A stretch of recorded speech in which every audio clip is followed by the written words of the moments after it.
breaking the wall of biomedical nanorobots. Qualified in the Moscow lab, Maxim Nikitin, Moscow Institute of Physics and Technology, Russia. Right, hello. Leonardo da Vinci once said that if all humans were the same, the medicine would be science. But since they are not, it is art. 5 centuries have passed, but nothing changed much. In fact, even if we make a correct diagnosis, then the treatment will be still limited by the drug's ability to differentiate between healthy and diseased cells. So we need some kind of intelligent drugs, nanorobots, that on their own could locate the disease, verify the diagnosis, and take care of it. So currently in clinical practice, the closest approximation of this idea is monoclonal antibodies, which can deliver the drug by identifying certain specific cellular marker. However, the problem is that for many diseases, there are no known single markers that are 100% specific. Analysis of several inputs simultaneously would greatly enhance medication efficiency. For example, like simultaneous analysis of glucose and insulin.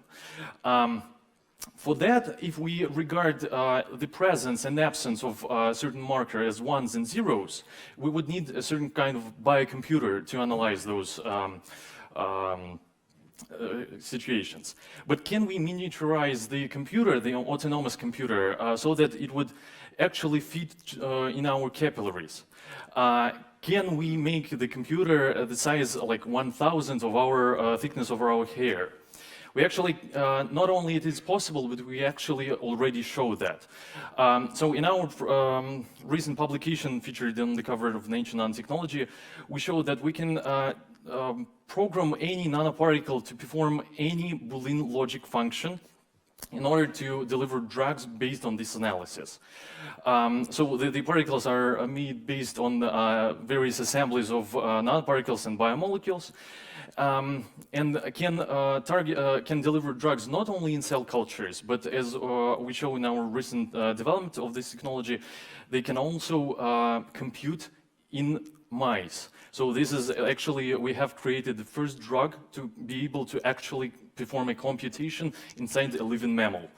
And they are so tiny that one traditional pill would contain probably more than 1 million biocomputers, questions, transistors, and most recent computers.